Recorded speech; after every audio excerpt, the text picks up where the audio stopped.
Hello, you guys. I'm just making sure everything is connected.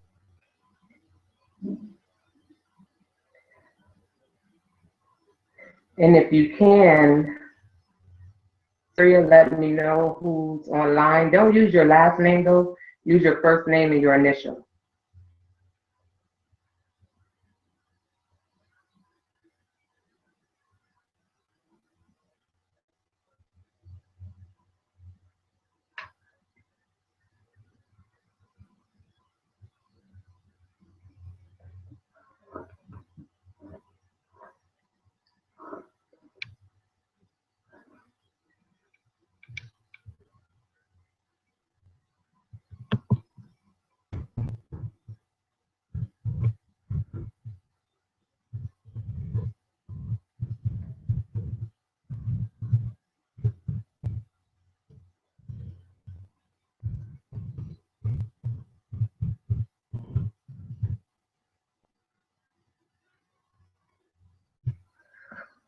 Okay. Let's see.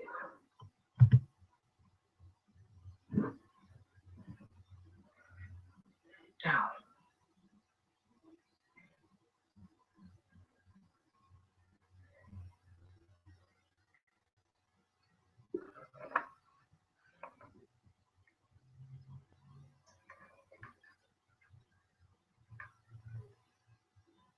Okay, you guys. So I am LaShanna Alfred. Let me know if you can hear me. Let's see. I will be sharing with you guys my experience as a social worker and some of the things that I've encountered in my field of study. I'm trying to wait till everyone gets on. Let's see.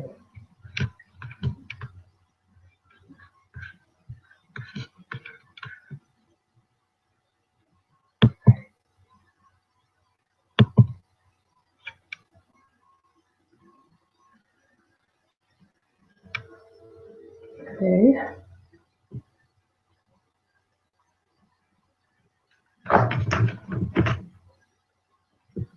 Sometimes the email online at the university, I can't log in. So this technology stuff is not sure. So what I'm trying to do now is log into my email so that way if you are having difficulties hearing me or viewing me, then you can send me an email so I can try to correct it. Okay.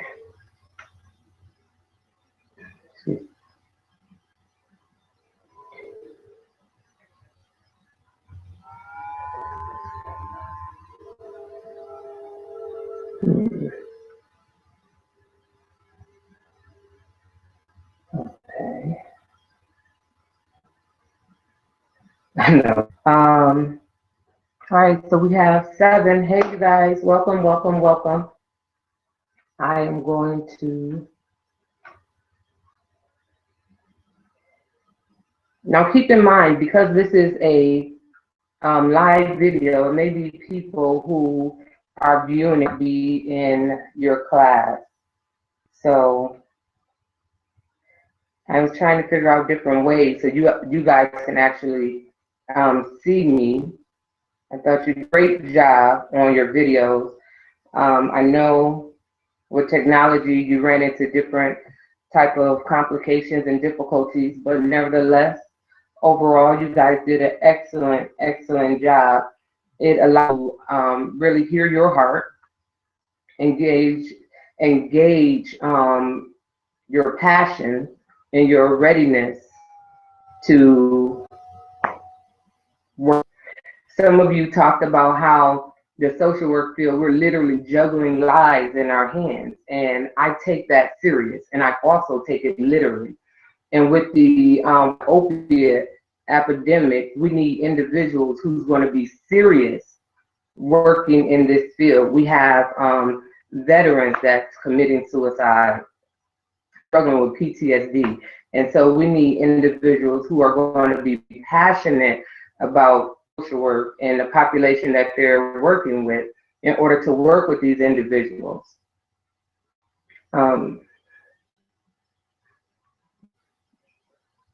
Again,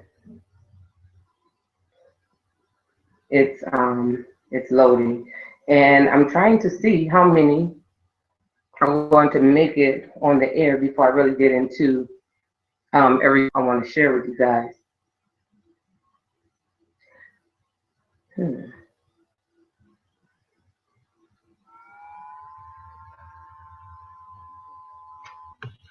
Let's see.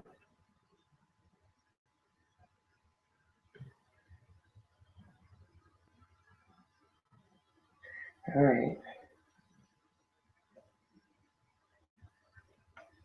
I promise you, this has been a challenging semester with the online class due to the technology. And so I apologize to you guys who, if you felt that you really didn't get everything that you were hoping to get in this particular class. So I do apologize for that. But the gist of it, when we're talking about, it's not one size fit all, but there are some, I'm sorry, you guys, I'm still trying to, but there are some behavior patterns that can help you in working with the individuals that you'll be working with. So, excuse me.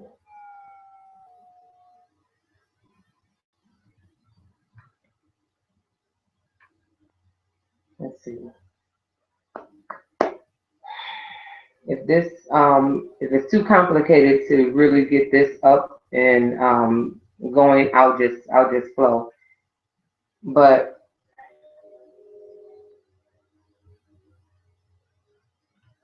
I believe I was able to view most of your videos, and those of you who I emailed stating that either your video was private or I couldn't open it, I still need you to send it to me.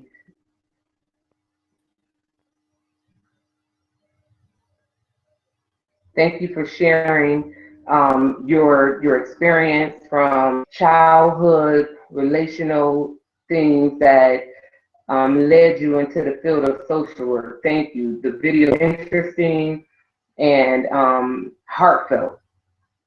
So you guys did a really, really good job. For me, some of you, it was Michael, or I think it was Michael, who shared that he talked with a worker who was not happy in the field. And I want to say to you guys that your ability to make sure you take care is what's going to keep your passion burning for this particular field. Most of you recognize that we are assisting in the process of change. We can't make change happen. It's kind of like the mailman. We're delivering information, and we can't force individuals to open up the mail. If they don't want to open it up, you know, that's totally on them. Whether you're dealing with individuals in sex, whether you're dealing with individuals with mental health, whether you're dealing with individuals who are struggling in relationship issues, whatever the case may be, it's what I learned in my career. People see that or feel or believe that I genuinely care about them, then they're more receptive and open to the information that I have to share. I do believe that provocation And I do believe sometimes as professionals, we can provoke individuals into making various decisions. Sometimes you'll hear professionals say, well, you know, they were going to make the choice, they were going to make the choice anyway. But in how long? 10 years of experience working with individuals in the, excuse me, I'm sorry, working with individuals in the mental health and alcohol and drug population, I realized that there are things that the counselor can do or not do that can really determine whether a person continues in treatment or it's still they can be open and honest with the individual. Working with your population, the first thing you want to do is establish a rapport. Now, I graduated from the university in 2008, and then I went an extra year to obtain my master's, and I obtained that in 2009. And I promise you, I would not change the field of study, my social work degree, for nothing in the world. It has opened so many doors for me. Even now, I'm venturing off into private practice. I'm doing consulting work. I don't believe I would have been able to do that if I would have chose another field. Some other fields kind of lock you into that. If I would have wanted to, and I'm not knocking anybody who have the other fields, but if I went into criminal justice, I would have been stuck right there in that, working with that population. But with social work, you can be at the hospital, you can be at the schools, you're going to be at the nursing homes, you can be at the mental health and ALD agencies. You can start your own practice. You can work in a micro level where you're working with individuals, meso level or macro level, doing policies and legislation. So this field of study, you have definitely chose an excellent, in my opinion. I know you have definitely chose a excellent field of study. And so I don't know why I'm sniffling. I haven't sniffled all day, but you actually chose a field of study. So I want you to really pat yourself on the back. Sometimes your family members or other people who know you, that you're studying social work, they look and wonder why you're going in that, because they say we don't make a lot of you make as much as you want to make. Now, if you're going to be the one that settle for a 9 to 5 and you want to do case management stuff, or you settle for just your bachelor's. Now, that's another thing, bachelor's in social work. So it behooves you to go that extra year to obtain your master's degree. And make out there if you know you're passionate about social work. I know when I got my bachelor's degree, I had known getting my master's degree until I was in one of my classes and the instructor was telling me about the importance of it. And so now that I have my master's degree, after working in the field for 2 years, I was able to, in getting supervision, I obtained my LISW, which makes me a life social worker. And now I have an S. So I currently supervise master level social workers who are in the process of obtaining their LISW. And so once you get your LISW, I mean, literally the sky, the limit. I mean, seriously. So you don't want to settle. So those of you who may be feeling like, yes, this semester is over and you'll be, for senior field or whatever, I mean, senior year, I'm telling you now, keep an open mind as it relates to going further to get your master's. And trust me, your pockets will thank you for it. Your family will thank you for it. Your body will thank you for it. Because there's a lot of things that you won't have to do with your master's that you have to do with your. So right now, I am a clinical director at a drug, alcohol, and mental health agency. And I supervise, I think, like 25. And we do groups, individuals, and in my position, I do a lot of supervision and signing off on assessments, training individuals on how to do an integrated assessment, which simply means you're not just focused on alcohol and drugs, but you're focused on aspect as well. And so, let's see. it was some things I wanted to address concerning the video. Seriously, you guys, you did an excellent job. And those of you who put your video on YouTube and you don't want the world to see it, just you can go ahead and delete it because I was able to see it, unless I sent you something saying that your YouTube video was private and I was unable to. So let's see. Now apparently, let's see. I want you guys. What I'm doing, I really want you guys to be able to type and send me a message. So if you are on, send me an email, know if you're able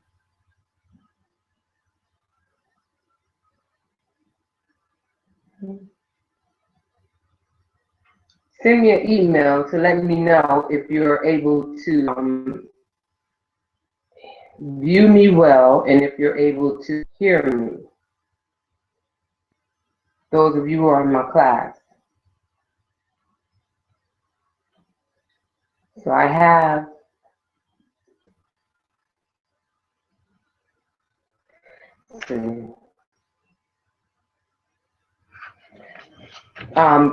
who's that? Michael. Michael, I love how you allowed your son to be a part of this particular project. And I really wanted to get you guys outside the box, because as social workers, we definitely have to think outside of the box and helping individuals.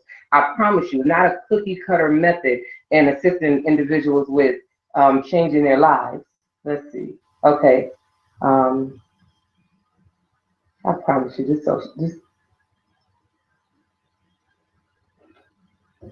okay. All right. Ashley, I see it. Thank you. So are you able to type in the chat box? You must not be able to type in the chat box, Ashley. Send me a message and let me know. Because let me know if you can. Okay. Let's see. I can hear you. There's a spot where we can comment on the side of the video. And if you guys have? Okay, because I don't see it. So I really don't see it. This is crazy.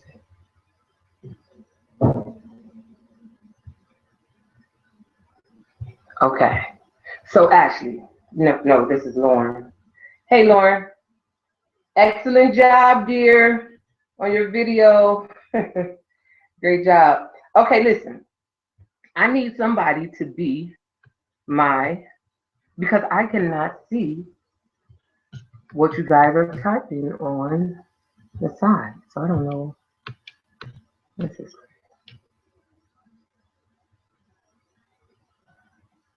so Ashley, this is what I need you guys to do. Anybody, send me. Hold on. I promise you guys, this technique. So listen. So my whole goal, I do not see any spot to comment. Now, Ashley is saying she doesn't see a spot to comment, but Lauren, you said you guys have already. Hi, Christina. I'm on too, but I cannot sign on to chat, but I can hear you and see you with your girl. I'm in my prayer room. Thank you, Christina. Watch my red carpet. Let me stop. Let me stay focused. But anyway, all right. So can you guys, if you have questions, can I get one of you to email me the questions that you see or that you may have that's on there, because I can't see it. Now I've been trying all semester for you guys to be able to view and to be able to connect with you guys. I wish I would have had you in my classroom, seriously, because when I seen your videos, I was like, man, they would have just really our classroom would have been so live and engaging. And so again, I felt so bad for you guys. I'm like, oh my goodness. Okay, Courtney. Let me see. I promise you, this thing here moving slow. Okay, let's see.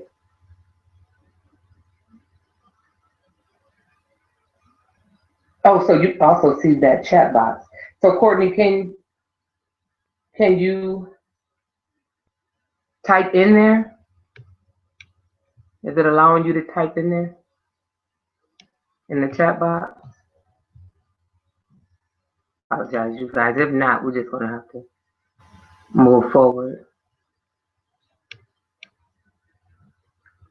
What is this? Let me see. Invite people.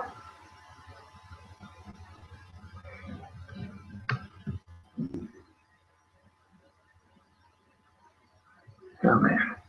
Anyways, let's move on. And I want okay. So I want you guys to stay focused. Those of you whose video I've already been able to view, I have no doubt that you are in the right place. I have no doubt that social work is really your your passion and you will fit in there. Those of you who move from nursing to social work, from being stuck at teaching the social work, I'm telling you, if you have a desire to teach as a social worker, you can do that as well. I mean, I'm living proof. I remember growing up thinking I wanted to be a teacher, and now here I am. And I was thinking small. I was thinking on high school, elementary level, and here I am teaching on a college level. And the great thing about the college level is because I have students who actually want to be here. And even if they're forced by their parents, at the end of the day, they're coming to my class and they want to be there. And I don't know how they do in the other people's class, but my class, they want to be there. And so it makes teaching and sharing fun because I don't have a lot of behavioral modification that needs to take place in order to get the message across. And one thing about human behavior, you guys, and one thing about my classroom, I use the individuals in the classroom to bring the textbook alive. And so while we're talking and discussing various things, I'm looking at behavior that's actually taking place in the classroom. And so while you are moving forward, as you continue out this semester and you head into your senior year, pay attention to your other classmates. Be open because everybody comes from different backgrounds, and you must be culturally diverse to work in this field. A lot of times we put people in a box based on how we were raised, based on what our definition of right and wrong. And in just probably a few months, I've been using not necessarily right or wrong, but harmful or helpful.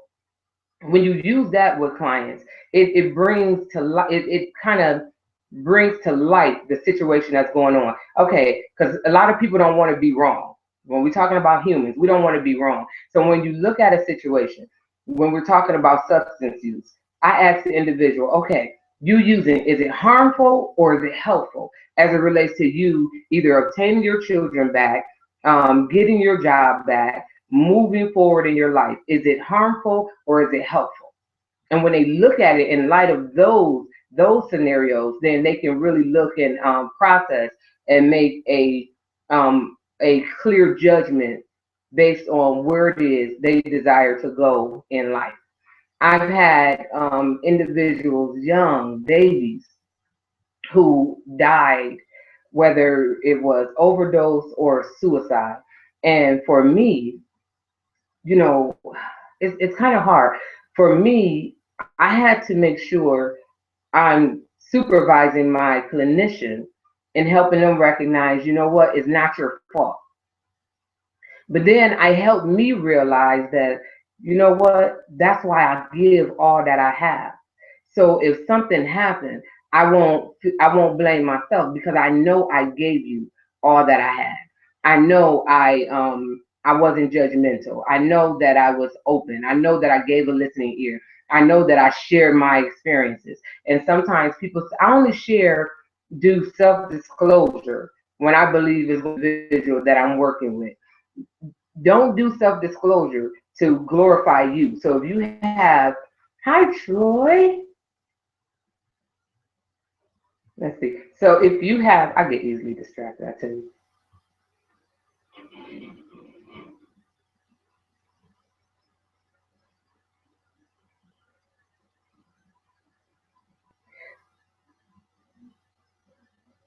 Okay, so yes, the assessments that I do at my agency is integrated. So it's alcohol and drugs, mental health. We do environmental, um, background history, family history of alcohol or mental health addiction.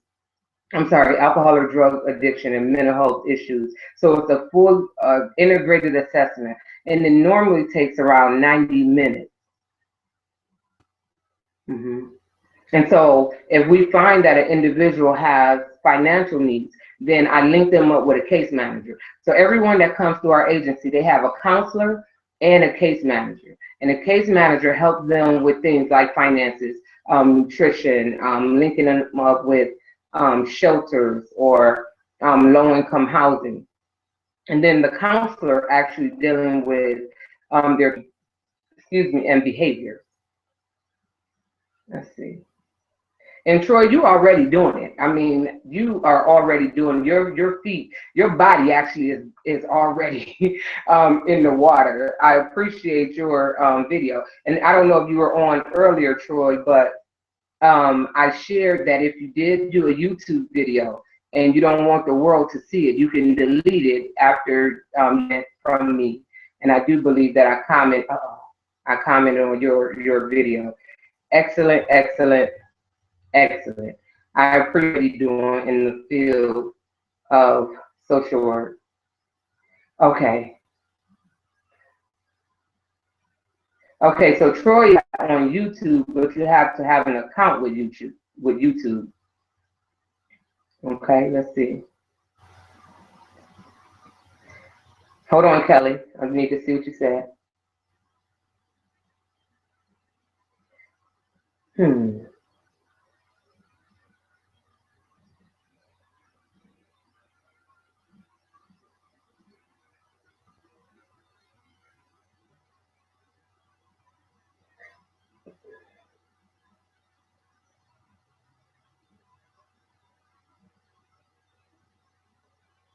Well, okay, so the individuals who have uploaded their video in MP4, it just takes a long time to download, but I was able to download it. So we have the I think it's WMV format, and let me see, Kelly. Kelly, did you try to? You said you tried to upload it to. Let's see, let me figure it out. Okay, all right. So yeah, I recognize some of your videos has been not just giving me problems, but giving you guys problems as well with trying to upload it. So I am going to be patient with that. Um, okay,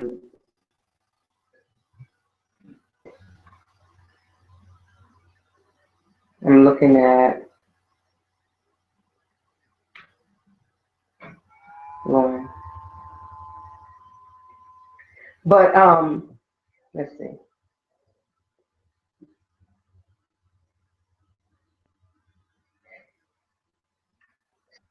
Again, when we're talking about human behavior, I promise you, I'm trying to see what Lauren typed in. What it looks like. Yeah, okay, let it. Let's see. I promise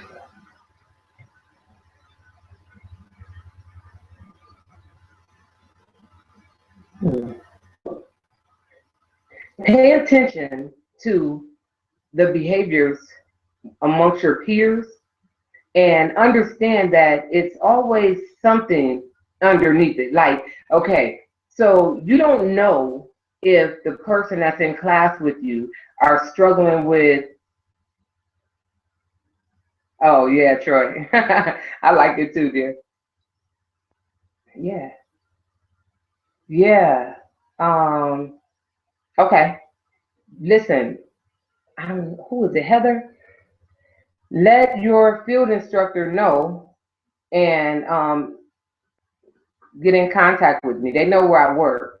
And it's stuff I'm trying not to be so open because I really don't know who's, on here and viewing this particular thing. So Troy and Courtney interested, have your field instructor. I'm sorry, you guys.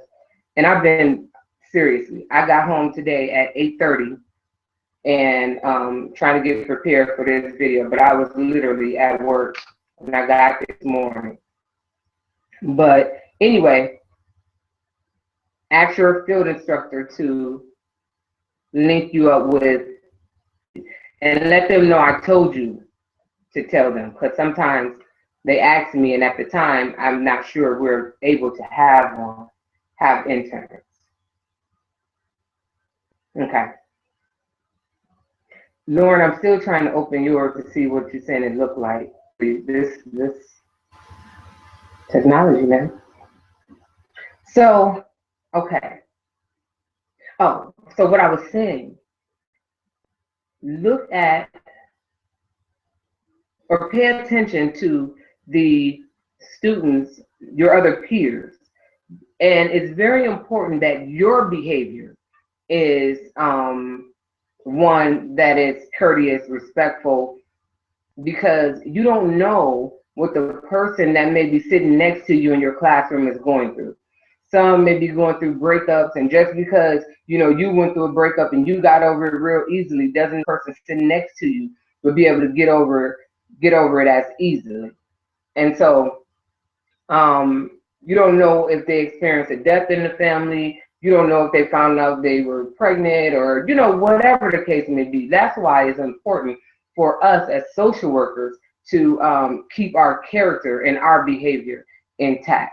And so if you are struggling with various things, this is the time to get the counseling, the help that you need, because the last thing you want to do is obtain your degree, start working in the field, especially a drug and alcohol field, and you yourself is struggling with substance abuse. So you definitely want to get the help that you need. But I really wanted to share with you guys, Rebecca, I don't think she's on, but Rebecca, she did excellent with her video. Let's see, Corey, all of you guys actually did excellent. Stephanie, some of you guys, I was like, I remember you from previous class, actually did really, really well. And Troy, I definitely remember you. I was like, oh my goodness. You see, your name on here, but then when I see, the video and see the pics, it just really brought everything to life. Michael, excellent job. Let's see. Kylie, you did excellent. Where is my one student? Emily, really good. Christina, Gloria, Samantha, Danelia, you did really. And both of my client that's from, I think, Barbados, you guys did really well. So send me again an email. Okay, let's see if there's any questions that I can address for you. Okay. Yeah, if there's any questions that I can answer for you, and I'm not sure if you're send it through the email. You can see the chat, and if you see a question on the chat that I have not answered, then send it to me. Let's see. So this is what's happening now, you guys. So I actually have viewed all of the videos that was sent, and I have viewed all of those.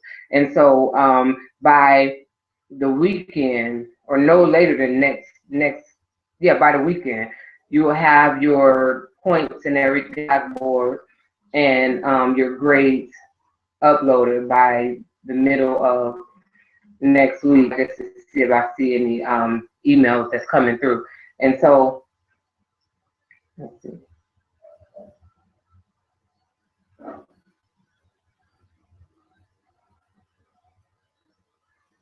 You guys, you actually did a great job. This really was an easy, I guess, semester. The only thing you were there to do was, post on the Blackboard, post on Blackboard. Okay. All right, hold on, Ashley, I see.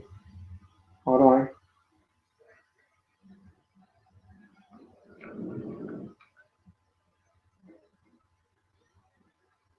Oh, let me look. I'm going to look now. Ashley, hold on.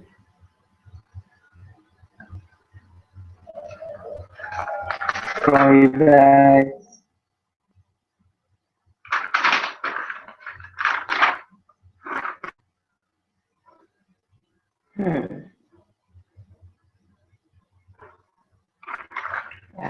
I'm going to look and see. Actually, I don't think I received it. Nope, I don't think I received your. I'm looking now, and I don't. This is to Ashley. And I just checked. I checked earlier, and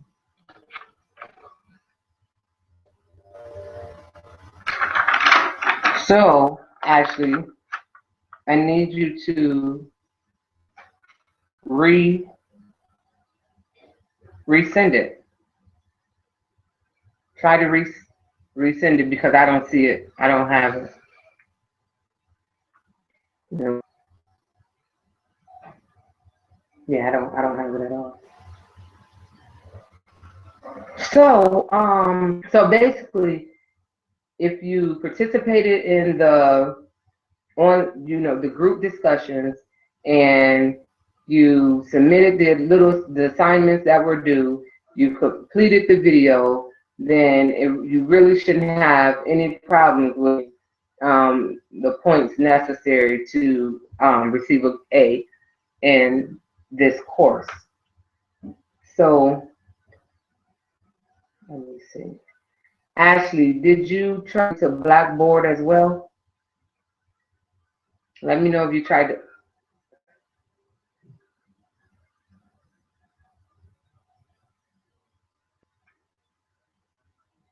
Okay, hold on. You guys, I promise you.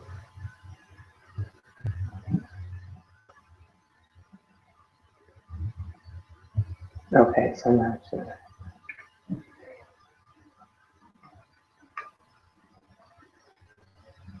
hold on, it's just taking a little time in order to.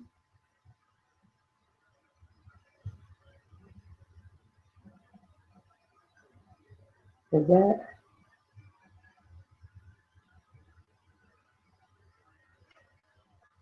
Oh, Ashley, yes, I did. I tried to.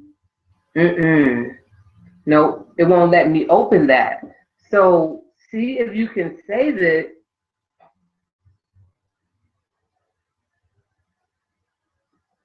See if you can save it as an MP4, because it won't let me open that. Oh, hold on.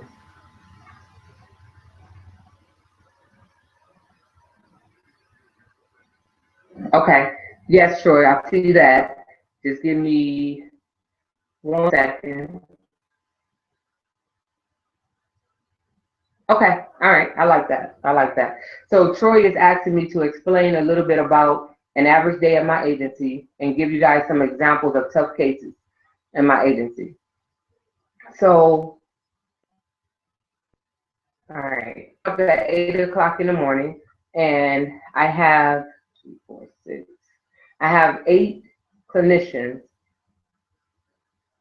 5 group facilitators, or 2, 4, 6. Yeah, 6 group facilitators and 4 case managers. And so we do provide Suboxone treatment and physician on staff, and we have a psychiatrist on staff. And so the average day we come for me, but I'm the clinical director. I come in my box, and 9 times out of 10, I got like 10 charts in my box, assessments that I have to read and sign off on. Let me back up because I want to walk you up to where I am today. So at my agency, I started off as a group facilitator, and you can do group facilitation with a CDCA. And the CDCA is a chemical dependency counselor assistance. And so I started off doing that, and then I worked my way up to clinician. And an average day as a clinician, I would actually do a 3-hour group, and I carried a caseload of about between 35 to 45 people.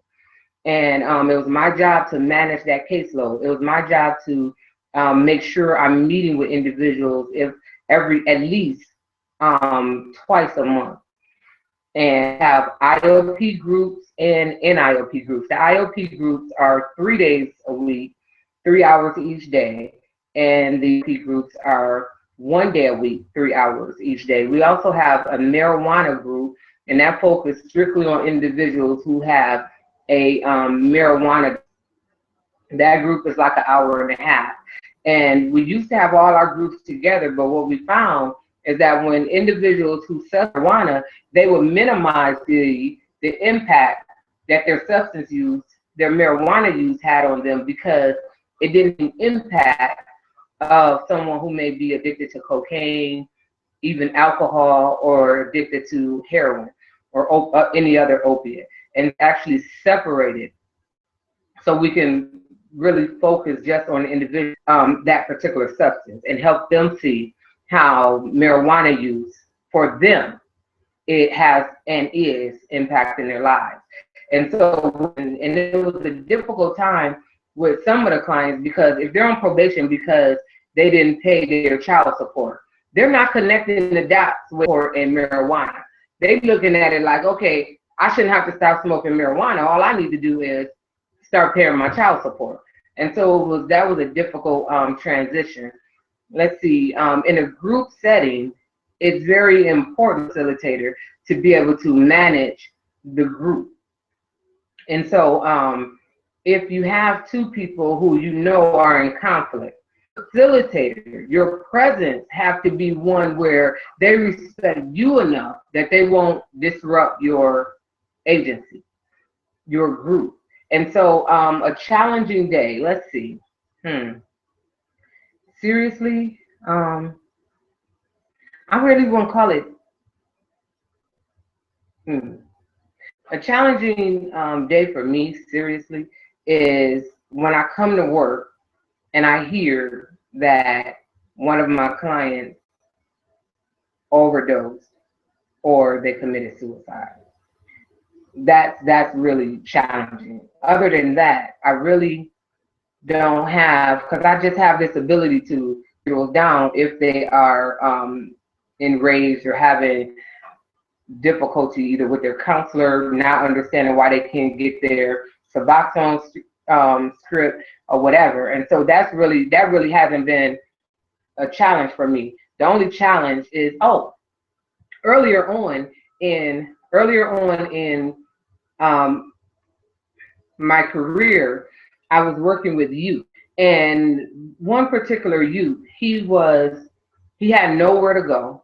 Every time he would go home, he would fight with his mom.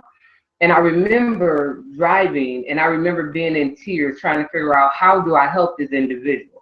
Homeless shelters that I know of for youth. And so most places, they have to get a release a release sign, permission to participate in different or various programs. And so I remember really allowing it to bother me. And this is why it's so important to have supervision.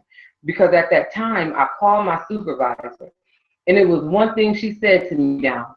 And she said, remember, you're not the savior. And when she said that, it just really brought me back to reality. Like, wait, hold on, I'm not the savior. I am here to assist, encourage, and empower individuals. But at the end of the day, I can't really make anything happen because I'm not the savior. And so when she told me that, it just really brought me into perspective. And so in your career, it's going to be very important for you to make sure you have good supervision. Make sure you have good supervision so you can grow in the field of social work.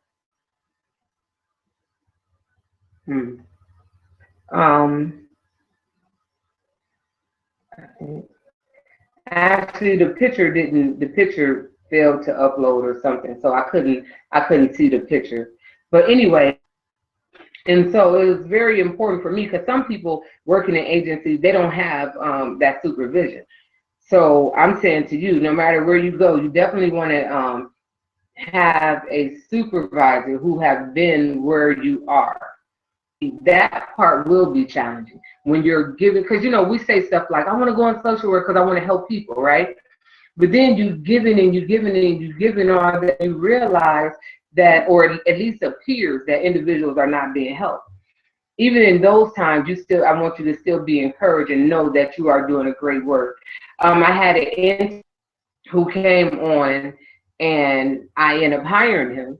And young guy, had experience with, the criminal justice system and everything. He said, you know what, I want to create a criminal justice group. And he was really excited about creating this criminal justice group.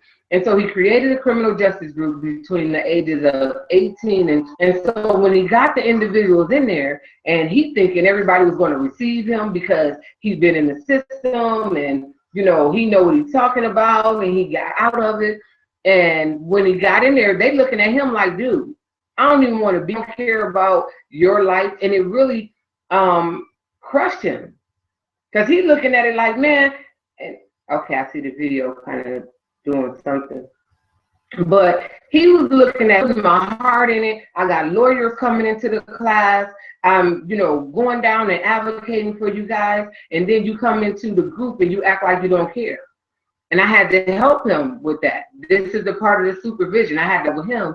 So he'll recognize that it has nothing to do with him, but it has everything to do with the individual. Because everybody that you work with coming because they want to change. Some people are coming because they just want to get CSB out their life. They're coming because they just want to get off probation. If you're working with this particular population, they're coming because they want to please family. And you have the awesome task of trying to help them come because they want to be. And sometimes that's a challenge. Sometimes it's a challenge when someone is using opiates and they're pregnant. So, those are some of the challenges as well that you'll run into. But nevertheless, you still have to provide the services with sincerity, with gentleness, with care. But then there's sometimes where you have to challenge their behavior. So on one, oh yeah, you're getting this recovery stuff, but then on the other hand, every time I drop you, you positive. And when I address it with love, but I'm stern. And you can address with love and be stern at the same time. Not, they're going to run right over you. They're going to tell you how somebody must have put in their system, how somebody must have switched the urine. They're going to tell you all kind of stuff. As a professional, you have to make sure you establish the rapport and that you let the individuals know that your whole purpose is the system of reaching their goal. And they can't come telling you that their goal is to be reunified with their children and then they keep using it. That don't match. So our assist them with matching what they say they want and what they're actually doing. Our job is to assist in bringing those two together. Because a lot of times what we want may be here, but what we're willing to do is here. And then why we haven't reached our goal or accomplished what it is we say we want to accomplish. And so as we look at that in our own lives, then we can assist others that may come in our find ourselves working with. And so that's Troy, one of the challenges too, is helping individuals get a balanced life. What I want to do and what I'm actually doing, and helping those two kiss each other, because it should be a smooth transition. And then also helping them recognize that their behavior is not lining up with what they're saying. Somebody, I can't remember the name, but you shared that, and I don't know if she's even on here, but she talked about CSB getting involved when in her family's life when she was younger. And she talked about the positive impact it had on her life. And I thought that was very important, because some people, I mean, even the individuals at my agency, it's like they try to bash CSB and, okay, wait, let's bring this back to perspective. CSB workers are not just going on door to door trying to figure out who children they can take. So it has to be something that you're doing. And so what happens with individuals who may be struggling with substance use, it's hard for them to connect the dots, because they think, well, I was still a good mom even though I was using. And they say stuff like, well, I wasn't using in front of my kids until one day, you know, they overdose in front of their children, or one day they're pulled over, you know, while they're in the car, while their children are in the back seat. You know, and even then it's a challenge to help them recognize that the choices and the decisions that they have been making was not positive for them nor the children that they say they love. And so these are things we just have to be honest with those who you work with. You have to be honest. They can respect honesty. I had one of my clients come to me and say, I can't have that particular counselor because I'll run all over, you know, and they can sense it. They said, you know, the counselor was so sweet, and they're like, no, I need someone who will be stern with me. And so those of you who may, you know, it's all about compassion. Is like, you know, the bleeding heart, so to speak. It is about compassion, but at the same time, you have to be strong enough to challenge behavior that does not line up with where the individuals say they want to go. Troy, I haven't watched Chasing Heroin. Yes, send me the link, please. Send me the link.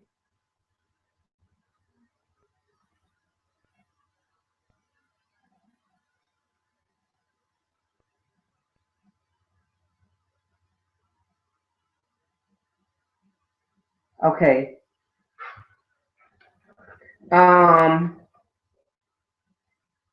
Oh, okay. So Courtney asked, how do you avoid burnout?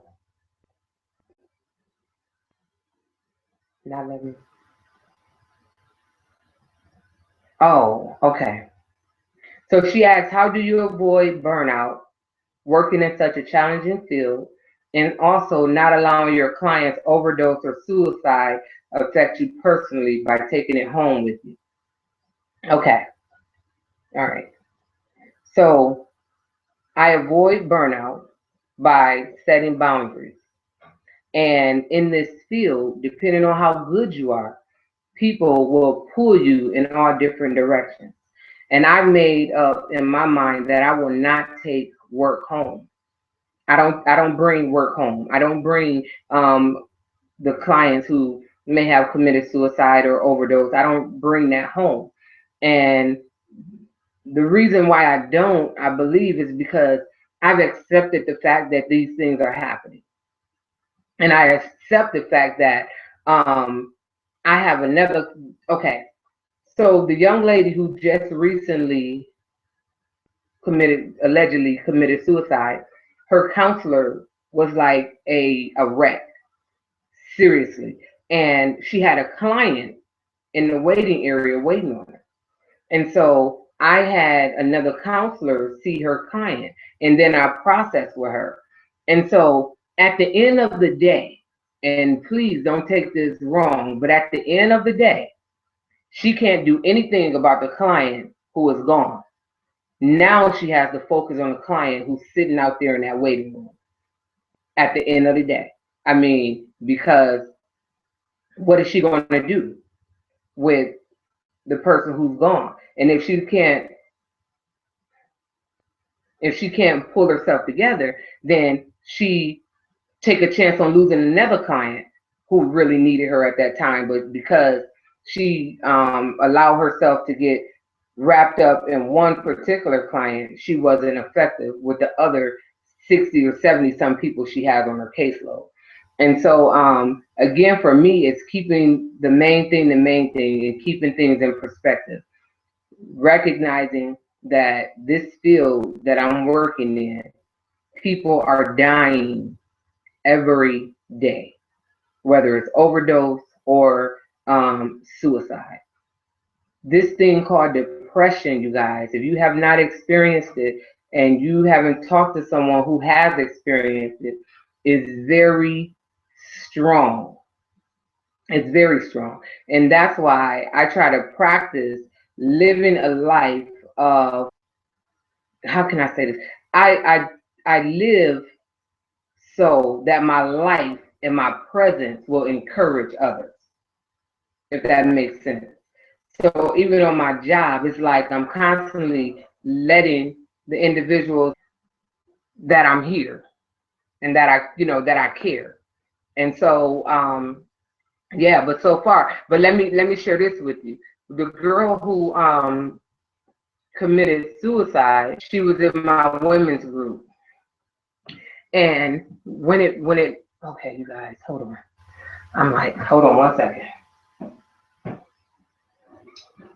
I've been on my knees all that time. Okay.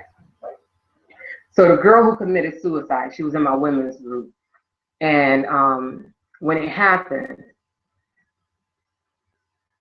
we found out because transportation was going to pick her up. And her boyfriend basically informed us that she had just, had committed suicide the day before. So I processed it with the other women in the group. And I was okay because I had to be strong for the other women in the group and let them know it was okay. It was okay to shed a tear. Now, what just 2 weeks ago, I had a person who came into my group who was new. She came into my group, and when it was time to introduce herself, she said, I've been struggling with depression, and I feel like, I was struggling with suicidal ideations. And when she said it, I went back to my client who just allegedly committed suicide. And initially I said, I don't want this person in my group because I can't take another person dying on my watch. And so I literally had to get out of the group and walk to the bathroom. And it was in the bathroom that I realized I hadn't grieved over the other client, because if you know me and you have any type of contact with me, whether it's in my classroom, at my job, I literally treat you like family. And so because I was so busy encouraging everyone else, I didn't realize that I really didn't grieve over the loss of this particular young lady. And so I came back into the group and they were looking at me and they saying, what's wrong? What's wrong? And I told them, I'm like, you guys don't get it. You don't get it. And I'm like, no matter how bad I want you to get it, at the end of the day, no matter what I see in you, no matter, the beauty and the potential that I see in you, if you don't see it in yourself, it really doesn't matter. It really doesn't matter. And that's what I had to help them see. And at that moment, it was a breakdown moment for me, because I realized how powerless I was as it relates to individuals feeling hopeless and feeling like they don't want to live anymore. And so those of you who have struggled with depression, who have struggled with suicidal ideations, I want to continue to keep pressing. I forget who it was, but one of you in your video was saying how you diagnosed yourself with social anxiety. And I was like, okay, but you come a long way.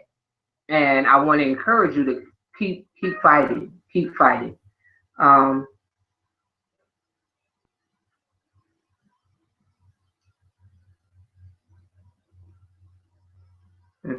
yeah. Courtney said, that's great advice. There's nothing you can do about a client already gone. So it is better to channel all your energy into a client whose life you can still turn around before it's too late. Absolutely. Absolutely. And that's what, thanks, Troy. Um, okay. I would definitely share my thoughts about it. From someone who's in that field. Yeah, definitely. And I've seen, I think it was 60 Minutes yesterday when the mother was talking about her son, and I think he was playing sports or something, and got hooked on um, heroin, and she was trying to, get help for him and everything, and he would go into an agency, and you can only stay so long, and ultimately he ended up, I believe, overdosing. I don't know if you guys had a chance to see that. It was on the 60 Minutes yesterday. It was a little clip about it, and it's sad because it's really not, especially here in Toledo, agencies as facilities. That's what we need. Because if you guys don't know anything about opiate addiction, okay, so opiate addiction is different from marijuana, cocaine, or any of the other things, seriously. Because with opiate addicts, mind is saying, I don't want to do this anymore. Their body is saying, no, you got to do this. So then they go from, okay, I'm just using because I want to party or get high or whatever, to, no, I got to use to get up, to move, to work. And that's the danger of it, is because now your body is saying, I need it to survive, even though your mind is saying, I don't want to do this anymore. I get a lot of parents who call about their adult children who are addicted to opiates, and that we can't force their children to come, and they can't force them to come because we're not a residential facility. And so, and right now in Lucas County in Toledo, I don't know a lot of residential facilities for individuals who are struggling with heroin addiction. And so even though we provide, so that's why whether you believe in, the Suboxone or whatever, the thing is that if we didn't have Suboxone, a lot more people would be dead. And that's the reality. And so it's a lot of work to do in this field. A lot of work. Let's see. Okay. Yeah, it's a lot of work to do in this field. So I'm just saying, is anybody else? Okay. Ashley. All right, Ashley. So Ashley is still trying to get her video uploaded. Hopefully it works. So, but anyway, you guys, so, and I think this crap. Troy, I know you said, I believe you're working with the individuals who have been either diagnosed with HIV, that population. They definitely need, motivation and encouragement, hope. Okay, you guys, I'm crossing my fingers. Hi, my name's Ashley. Hi, Ashley! All right, look, you guys, let's see, can you see it? All right, Ashley, I got it. Perfect. I've always wanted to help people. I've always wanted to do something. Okay, I got it. So I'll look at that. So yeah, so Ashley been having a hard time trying to get her video uploaded. So we got it. No worries, no worries. So anyway, you guys, I don't want to keep you all night, but I don't want to leave you. I want to appreciate you guys for choosing, telling you, those of you who have been in my classroom, I know you know that it's, hopefully your experience was a little, hopefully your experience in my class setting overrode this experience if you had a bad experience with the online. I know some of you were saying, I need to know like what my grades are now, and I was just kind of like look at your points and then look at your syllabus to be able to see how many points you have left. Give you, you know, a gauge on what your grade would be for the course. But I really appreciate you guys. I mean, seriously, I really thank you for getting out of your comfort and doing the video. I wanted to do something different because, again, I want you guys to think outside the box, because your clients are going to be thinking outside the box. I'm telling you, they're going to be thinking of ways to get over on you. They're going to be thinking of ways to try to, you know, tell you what you want to hear. And so you want to be sharp and you want to be a step ahead. Let me know if I can answer any more questions. Yeah.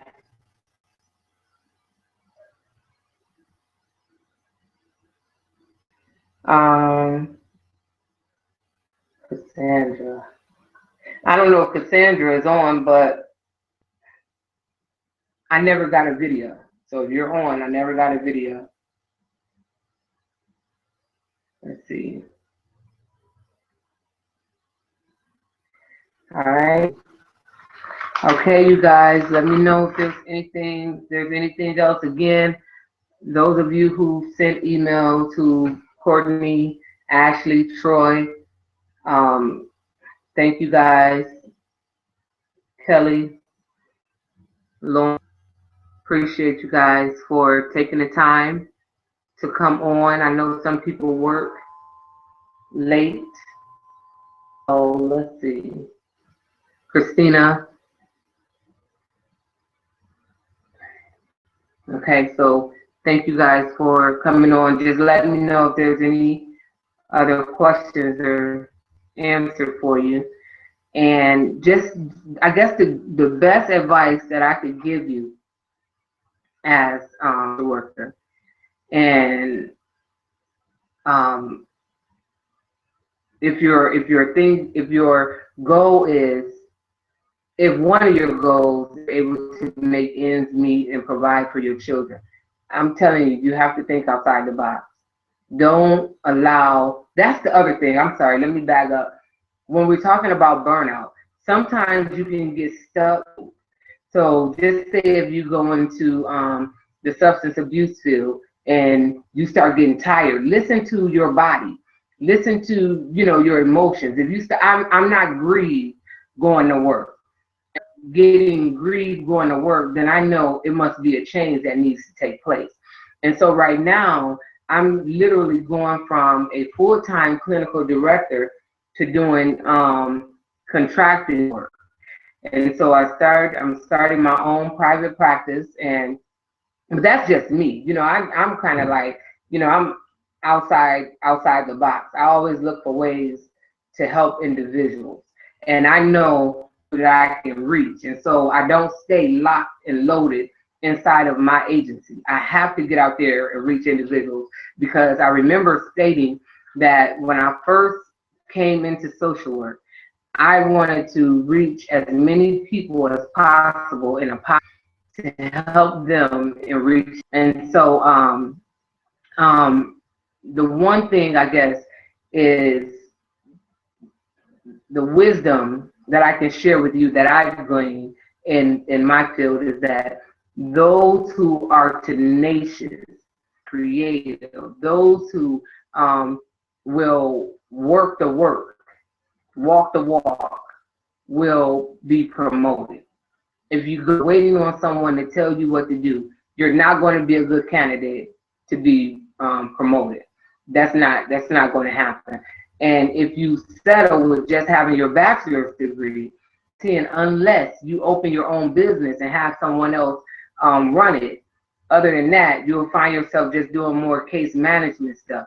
You do not, if you have an opportunity to go that extra year to get your master's degree, I strongly encourage you to go that extra year to get your master's degree, because as you begin to work in this field, it's going to be so many opportunities that you'll miss out on simply because you didn't go that extra year to get your master's. And so what I've noticed is that bachelors, the BSW, are doing more case management work where they're linking individuals to housing, assisting them with signing up for assistance and different stuff like that. And so if you're one that says, you know what, no, I really want to process the person's thoughts, their feelings, their emotions, I really want to process that with them, you definitely need to further your education and put in your mind your master's degree, because then you can provide that therapeutic intervention. Now, some agencies may allow you to do some mental, depending on, again, the agency. And other agencies won't even hire you at that level. So you really just want to invest in yourself and think long term. Eventually, you may want agencies. Like I said, it's not a lot of residential facilities for individuals struggling with opiates. And I'm gonna tell you now, I don't see it end anytime soon. So we need to get as many agencies and facilities available to assist individuals. The reason why they still using is because they're stuck in an environment. And if they can just get out of the environment, they will have a greater success of substance use. So yeah, just think outside the box. Starter. Work on your character. Make sure you hold strong to the social work core values. Treat individuals, and you know what? If you just look at that, treat individuals how. I don't care how different you think they may be from you. Realize that if I cut you on the arm or you cut me on the arm, we both gonna bleed. And so no matter what matter the difference, if we treat individuals how we want to be treated, because I've also learned people don't really care how much you know until they know how much you care. That holds true. They want to know how much do you care about them. You know, they don't care about your degree. They don't care, whatever money you make. They don't care about your last name. They don't care about where you're from. They want to know, do you care about them? Or are you just in it for the money? And so I just want to encourage you to continue to work on you. Continue to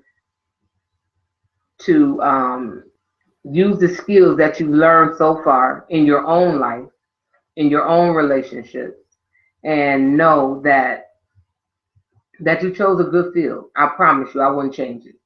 And I graduated with my master's in 2009, and I promise you, I will not change to another field. I'll be this. I am loving it. So anyway, it doesn't seem like you guys have any other questions. I will send an email, let you guys know that the final grades have been posted. And again, thank you for choosing my class. Thank you for coming on tonight. And have a great, I'll talk to you soon.